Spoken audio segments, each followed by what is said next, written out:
그 바울의 동역자 디모데와 에라스도를 먼저 그 에베소에서 마게도냐로 먼저 보낸 바울은 그 에베소에 조금 더 머물기로 하죠. 왜냐하면 에베소에는 매년 4월, 5월쯤 되면은 아데미 신을 섬기는 숭배는 굉장히 성대한 축제가 열리는데 에베소뿐만 아니라 아시아 전역에서 제국 전역에서 그 아데미 신을 섬기는 사람들을 이렇게 막 모여들거든요. 그러면은 많은 사람들이 운집하니까 바울의 입장에서는 이 복음의 문이 활짝 열린 거죠. 그래서 복음의 기회를 잡기 위해서 이곳에 더 머문다 이렇게 했습니다. 헬라 신화에 나오는 아데미는 제우스의 딸인데 풍요와 건강의 상징입니다. 그래서 그 형상을 보면은 24개의 유방이 이게 달렸어요. 나중에 여러분 심심하시면 인터넷 검색해 보시면 이렇게 생겼구나 다 나오게 되는데, 그 에베소에 몰려든 사람들이 아데미 신을 숭배하고 돌아갈 때 그냥 가지 않고 그 기념품을, 그 아데미 신의 형상을 다 하나씩 2개씩 또 이게 사가지고 가요. 그러면서 집안에다가 그 절하면서 이게 섬기는 거죠. 그런데 이것으로 인해서 아데미 신의 형상을 상품화해서 만들어 파는 그 직공들과 상인들에게는 굉장히 큰 그 부가 형성이 되었던 거예요. 하지만 몇 년 전부터 바울이라고 하는 사람이 두란노 서원에서 에베소에 와서 두란노에서 사람들에게 가르치기를 사람의 손으로 만든 것은 신이 아니다. 그래서 우상을 버리고 참되신 하나님의 아들 예수 그리스도를 믿고 따르라라고 이 복음을 증거해서 많은 사람들이 돌이켜 주님의 제자가 되고, 또 심지어는 마술하는 사람들이 마술책들을 다 가지고 와서 그 불사를 정도로 거대한 그 회심과 부흥의 역사가 에베소 전역에 일어나게 됐거든요. 그래도 그 말씀의 흥왕함이 에베소를 넘어 아시아 전역으로 확대가 되는 거대한 그 회심 운동이 막 일어나게 된 거예요. 그러니까 이 아데미 신을 성상을 만들고 또 파는 그 상인들은 매출에 적지 않은 타격이 점점 이루어지게 됐고, 곧 시작되는 아데미 축제에 한몫 잡아야 되는데 완전히 망치게 될 우려가 있는 거죠. 그래서 에베소 상인연합회 회장이었던 데메드리오가 무리를 선동하면서 큰 소동을 일으키게 되었는데, 그들의 표면적인 명분은 아데미 여신의 위엄이 떨어지고 또 그 신전이 무시를 당하게 된다라고 하는 것이었지만은, 실상은 그들이 지금까지 누려왔던 경제적인 여유와 풍족한 생활이 타격을 받을까 하는 것이었죠. 그래서 그들은 아데미 신이라고 하는, 또 신전이라고 하는 우상 숭배자들이었지만은 그 우상의 본질, 그 우상 숭배의 본질은, 그 우상의 실체는 자기 자신이었어요. 내가 돈 더 많이 벌었으면 좋겠고, 내가 더 풍성한 삶을 살았으면 좋겠고, 그래서 나에게 그 풍성함을 가져다 준다고 하면 아데미든 뭐든 상관이 없는 거죠, 실상은. 그래서 모든 우상 숭배의 본질은 자기 영광을 위한 것이고, 자기 왕국을 위한 것이고, 자기 욕심과 자기 자아를 섬기는 것입니다. 내가 너를 숭배하고 너를 존중히 여기고 절할 테니 너는 나를 복되게 하라, 너는 나를 만족시켜라, 나에게 건강과 부요를 달라, 그런 거죠. 데메드리오의 선동에 흥분한 무리들이 바울의 동역자인 마게도냐 사람이 가이오와 아리스다고를 보고서 발견하고서 일당이다, 끌고 가자, 이렇게 된 거예요. 그래서 강제를 그들을 낚아채고 연행하는데 뭐 얌전하게 연행해 갔겠습니까? 개 끌듯이 끌고 갔겠죠. 29절 말씀, 온 시내가 요란하여 바울과 같이 다니는 마게도냐 사람 가이오와 아리스다고를 붙들어 일제히 연극장으로 달려 들어가는지라. 여기에 나오는 연극장은 에베소의 그 원형극장인데, 그 발굴된 원형극장의 크기가 얼마나 큰지, 그 2만 4천 명을 수용할 수 있는 거대한 크기예요. 저는 에베소를 안 가봤는데 이제 검색하면 다 나오잖아요. 한번 에베소 원형극장 검색하면은 엄청 커요. 2만 4천 명이나 들어가는, 좌석수가 그래요. 그런데 그 당시에 로마 제국은 대형 도시에서 그 원형 경기장, 극장을 하나씩 만드는데 그 사이즈를 어떤 기준으로 하는가 하면은 도시민의 10분의 1이 동시에 들어갈 수 있는 크기로 만들어요. 그러면 고고학적으로 발굴된 원형 극장이 2만 4천 명의 수용 인원이다 그러면 당시 에베소 사람의 도시의 도시민들이 규모가 어떻게 되는지 대충 나오죠. 그러니까 24만 명 정도 되는 거예요. 그래서 이 숫자는 24만 명, 고대 2000년 전에 24만 명 그러면 엄청나게 큰 도시잖아요. 굉장히 큰 도시였죠. 그러니까 24만 명이나 되는 큰 도시 전체가 소란할 정도로 큰 소요가 일어난 것이었고, 흥분한 사람들은 먼저 눈에 띈 가이오와 아리스타고를 붙들어서 소위 인민재판하기 위해서 끌고 가는 겁니다. 성경에는 가이오가 여러 명이 등장하는데, 오늘 본문에 나오는 가이오는 더베 출신의 마게도냐 사람이라고 되어 있어요. 아마 바울의 통역자였을 것입니다. 그리고 가이오와 함께 끌려간 사람은 아리스다고인데, 그는 성경의 다른 본문을 통해서 그가 어떤 사람인지를 얻을 수 있는 힌트, 정보가 있습니다. 사도행전 20장 4절 보시면은 아시아까지 함께 가는 자는 베레아 사람 브로야드 수바더와 데살로니가 사람 아리스다고와 세군도와 더베 사람 가이오, 및 또 디모데와 아시아 사람 두기고와 또 드루미모라 돼 있는데, 아리스다고가 데살로니가 사람이었구나라는 걸 알게 되죠. 그리고 바울이 이 에베소에서 이 마게도냐라고 하고, 마게도냐에서 그 아가의 고린도로 가서 다시 복귀를 할 때에 그때 같이 예루살렘까지 간 일행 중에서 이 아리스다고가 있구나라는 정도를 알게 되는 겁니다. 27장 2절 말씀 보시면은 아시아 해변 각초로 가려 하는 아드라 무떼노 배에 우리가 올라 항해할세 마게도냐의 데살로니가 사람 아리스다고도 함께하니라, 이렇게 돼 있죠. 그러면 우리 또 뭐 어떤 사실을 알 수 있어요? 그 아리스다고가 예루살렘에서 갈 뿐만 아니라 지금 이 본문은 바울이 로마로 이제 재판을 받으러 가는데 그 배에 누구도 같이 있어요? 아리스다고도 그 배에 같이 탔다, 로마까지 같이 갔구나, 이 정보도 우리가 알게 되는 거예요. 그래서 이 아리스다고는 마게도냐의 데살로니가 출신의 사람이고, 바울 통해서 예수님 믿고 동역자가 되어서 바울의 선교의 삶을 함께 하게 되었는데 로마까지 간 게 된 거죠. 골로새서 4장 10절 말씀 보면은 그가 어떻게 됐냐? 이 골로새서는 바울이 로마 감옥에 있을 때 쓴 서신이에요. 나와 함께 갇힌 아리스다고 돼 있죠. 그러니까 바울이 이 아리스다고가 로마까지만 갔을 뿐만 아니라 거기에 바울과 함께 감옥에도 갇힌 그런 사람이었다라는 것을 알게 되는 거예요.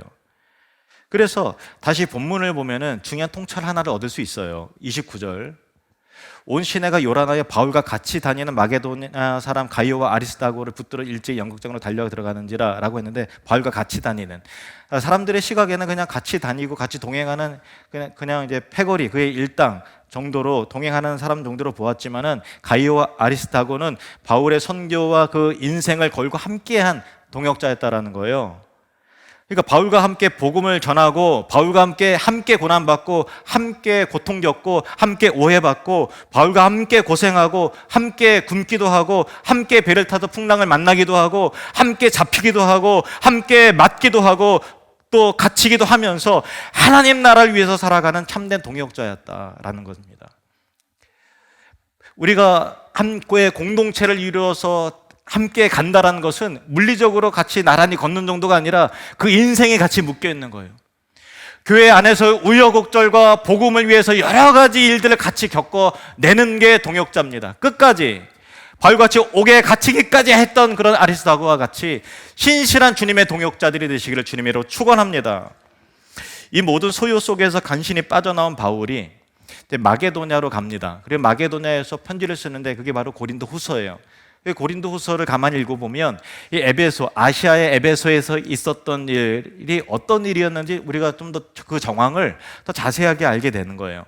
이때 상황이 얼마나 위협적이었고 긴박했는가를 알려주는 내용이 나오는데, 고린도 후서 1장 8절 9절 말씀, 형제들아 우리가 아시아에서, 에베소 말하는 겁니다, 아시아에서 당한 환난을 너희가 모르기를 원하지 아니하노니 힘에 겹도록 심한 고난을 당하여 살 소망까지 끊어지고 우리는 우리 자신이 사형 선고를 받은 줄 알았으니 이는 우리로 자기를 의지하지 말고 오직 죽은 자를 다시 살리시는 하나님만 의지하게 하심이라.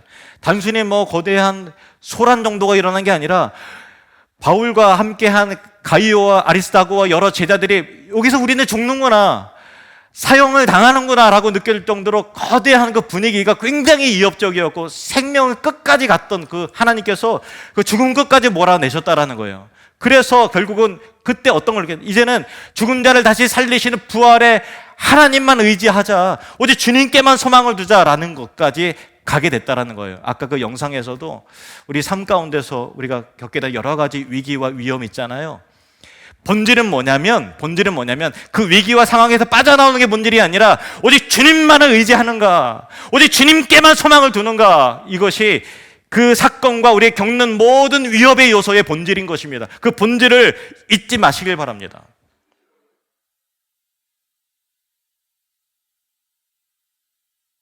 그래서 이 가이오와 아리스토다고가 에베소에서 바울과 같이 이런 어려움을 겪었던 거예요. 우리 죽는구나.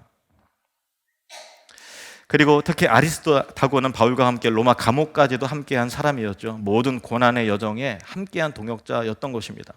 로마서 8장 17절 18절 말씀 함께 읽겠습니다. 자녀이면 또한 상속자 곧 하나님의 상속자요 그리스도와 함께한 상속자니 우리가 그와 함께 영광을 받기 위하여 고난도 함께 받아야 할 것이니라. 생각하건대 현재의 고난은 장차 우리에게 나타날 영광과 비교할 수 없도다. 따라하겠습니다. 고난 없는 영광 없습니다. 우리 옆 사람에게 고난 없는 영광 없습니다 하고 인사하겠습니다. 고난 없는 영광이 없습니다. 예. 그리스도를 위한 고난을 당하면 비교할 수 없는 크기의 영광도 따르죠. 그래서 우리가 인생을 살아갈 때 물론 저도 그렇고 여러분도 그렇고 평안한 삶을 살기 원하잖아요. 그런데 인생이 그건 아니잖아요. 그래서 고난을 이리저리 그냥 피하면서 사는 삶이 아니라 차라리 고난 받더라도 영원한 영광을 위한 가치 있는 삶을 살아야 될 줄로 믿습니다. 고난 없는 영광이 없고 또 고난도 영광도 없는 삶을 살 것인가, 아니면 이 세상 살아가는 동안 잠시 고난받고 어려움 겪더라도 영원한 하나님 나라를 위해서 살아갈 것인가 라고 하는 선택의 문제에서 주를 위해서 기꺼이 고난도 감수하는, 어려움도 감수하는 영광스러운 영원한 영광의 삶을 택하는 여러분 되시기를 축복합니다. 다시 본문으로 돌아가면 2000년 전 기독교는 유대교와 외부에서 볼 때는 별로 구별되지 않았어요. 기독교라는 이름 자체가 없었죠. 당연하죠. 그러니까 또 교리도 명확하게 정돈되어 있지 않았어요. 바울이 서신서를 계속 써나가면서 그것이 하나님 말씀으로서 나중에 이제 교리화 체계화되는 거지. 이때는 그냥 사도들의 구전으로 전해지고 예수 그리스도의 말씀을 전하긴 했으나 명료화된 교리도 없었고 이 실체에 대해서 기독교라는 이름도 없었기 때문에 그냥 유대교의 사람들이 그 성경에서 예언한 그 메시아가 실제로 오셨고 부활했고 하는 것도 증거를 가르치는 하나의 어떤 그 교훈, 그것을 전하는 무리들, 뭐 그런 정도의 인식이었던 거죠. 그래서 사도행전에 보면은 하나님의 도라고 이렇게 돼 있어요. 사도행전 18장 26절 보면 그가 회당에서 담대히 말하기를 시작하거늘 브리스길라와 아굴라가 듣고 데려다가 하나님의 도를 더 정확하게 풀어 이르더라. 또 19장 23절에도 그때쯤 되어 이 도로 말미암아 적지 않은 소동이 있었으니, 도라는 말은 길이고 교훈이라는 뜻이죠. 그래서 뭔가 외부에서 볼 때는 애매모호하고 또 유대교인들 입장에서는 저들은 우리와 다르다라고 하는 거고 기독교인들도 마찬가지죠. 그래서 근데 이제 유대교의 유대인들의 입장에서는 바울이 전하는 그 도와 바울이 눈에 가시와 같이 같았을 텐데 에베소에서 일어난 바울과 기독교인들을 향한 핍박과 소동이 그들에게는 환영할 만한 일이, 자기들이 힘쓰지 않아도 뭔가 정리가 되는구나 이렇게 생각이 되는 거죠. 하지만 에베소 사람들의 시민들에게는 기독교나 유대교나 다 같이 유일신 하나님을 섬기는 종교로 그게 그거였던 거예요. 그래서 바울과 그가 전파하는 이 도를 향한 증오가 전체 유대인들을 향한 증오로 확산될 조짐이 보이기 시작하니까 유대인들은 자기들 중에 그 알렉산더라고 하는 사람을 회중 앞으로 이제 밀어내어 보내어서 바울이 전하는 도는 우리 유대교와 전혀 상관이 없기 때문에 오해하지 말라, 우리를 함께 매도하지 말라라는 뜻으로 증명하려고 했지만 무리들은 딱 단위에 올라온 사람이 알렉산더 저 유대인이네, 끌어내 하면서 소리를 지르는 거, 그도다 에베소 사람의 아데미여, 그도다 에베소 사람의 아데미여 하고서 들으려고조차 하지 않는 거예요. 이 내용이 33절 34절에 돼 있어요.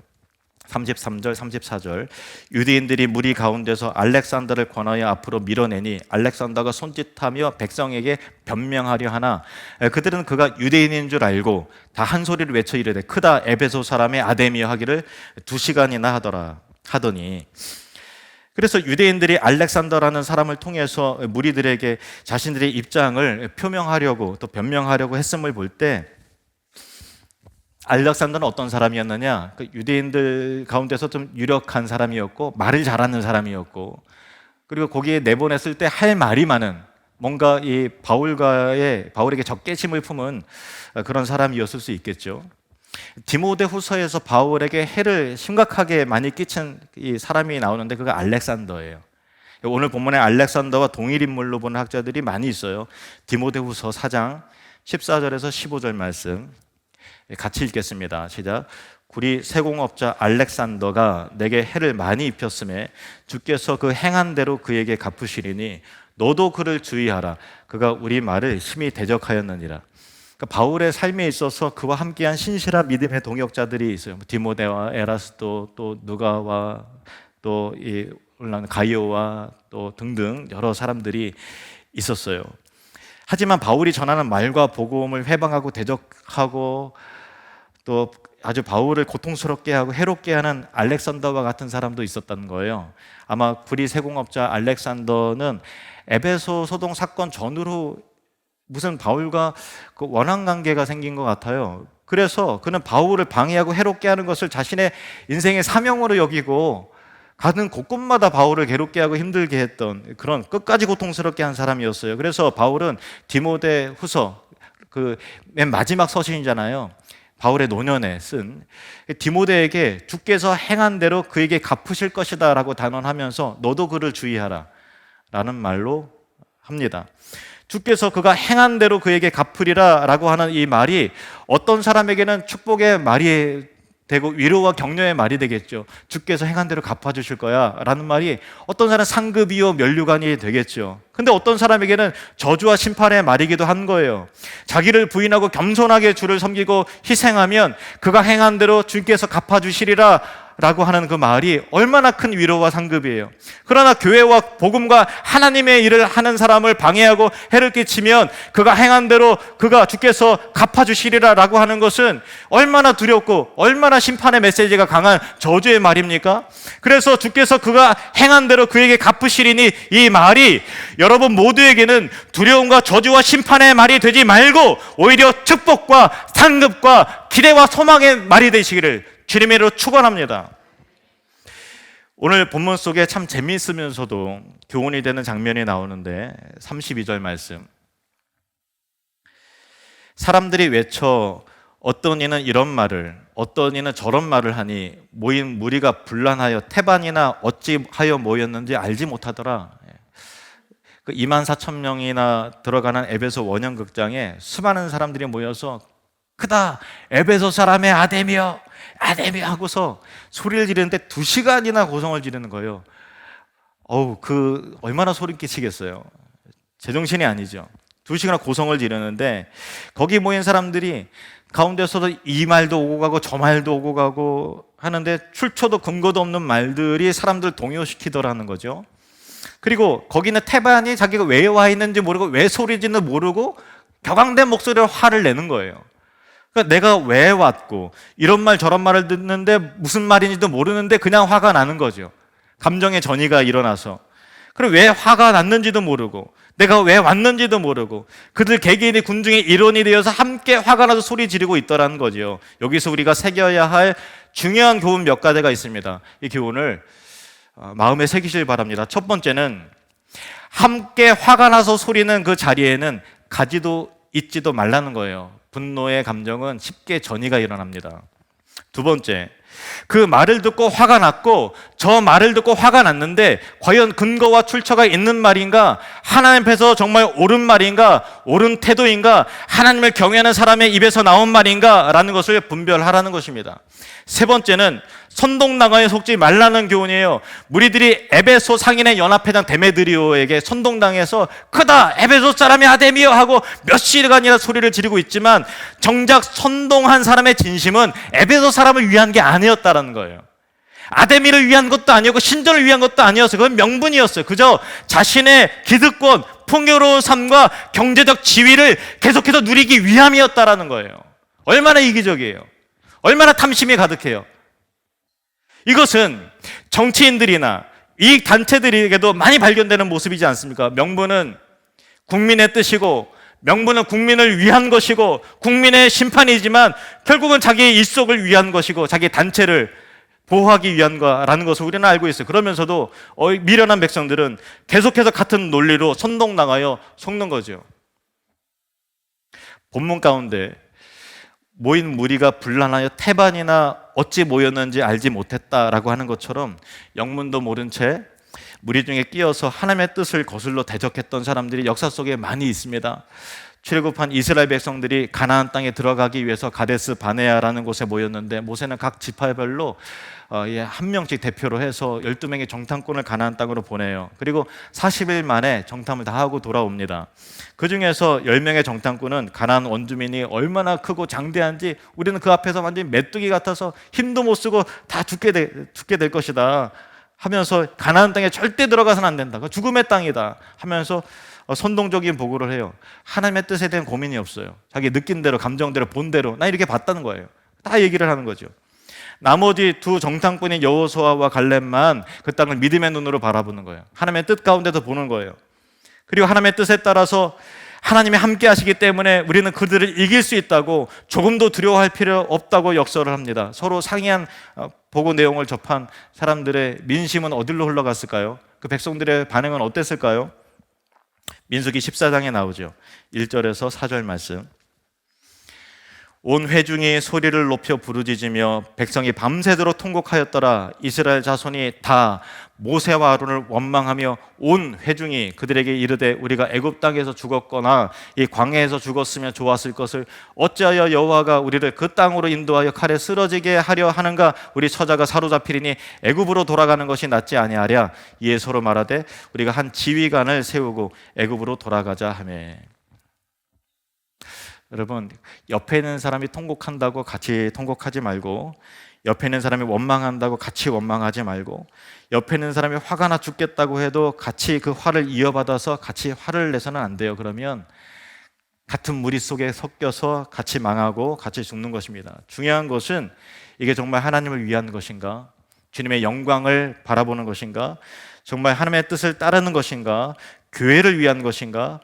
하나님을 경외하는 믿음의 태도인가, 그리고 믿음을 따르는 일인가를 분별하시기를 바랍니다. 그래서 이 말 저 말 듣고서 쉽게 흥분해서 동요되는 사람 돼서는 안 돼요. 우리가 인터넷에 보고 TV 뉴스를 보고 하면은 누가 아무개가 어땠다 하면 같이 화가 나도 막 죽으려고 그러고 댓글 막 하고 너무 쉽게 동요돼요. 물론 화나는 일도 많이 있겠죠. 그렇지만 너무 쉽게 감정에 동요되고 이성 잃은 사람처럼 그렇게 하지 말라는 거예요.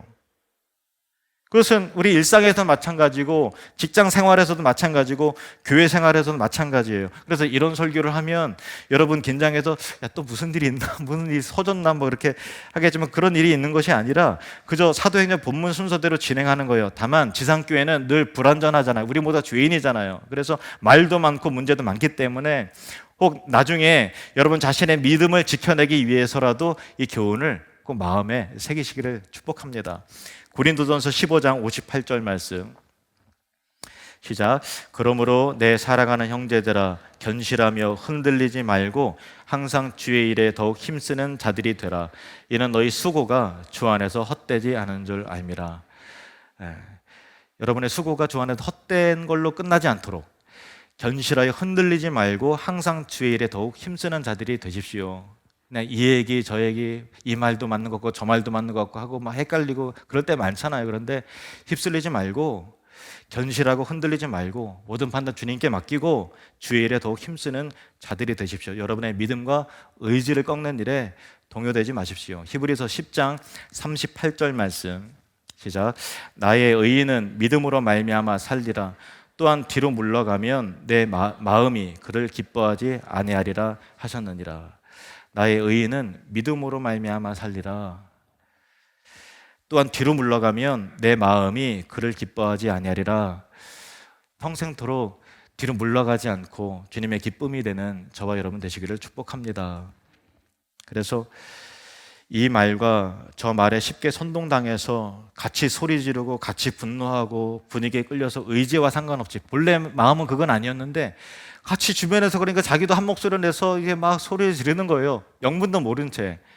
그렇게 의지와 상관없이 주님과 교회를 어렵게 하고 대적하는 어리석은 군중이 되지 말고 바울을 고통스럽게 해롭게 했던 구리 세공업자 알렉산더와 같은 사람도 되지 말고, 고난이 따르더라도 로마 감옥 끝까지 바울의 동역자가 되었던 마게도냐 사람 가이오와 아리스다고와 같은 한결같이 충성스러운 믿음의 사람이 되어서 거짓 없는 깨끗한 양심과 진리로 분별해서 하나님 편에 서는 거룩한 백성들이 되시기를 축복합니다. 기도하겠습니다.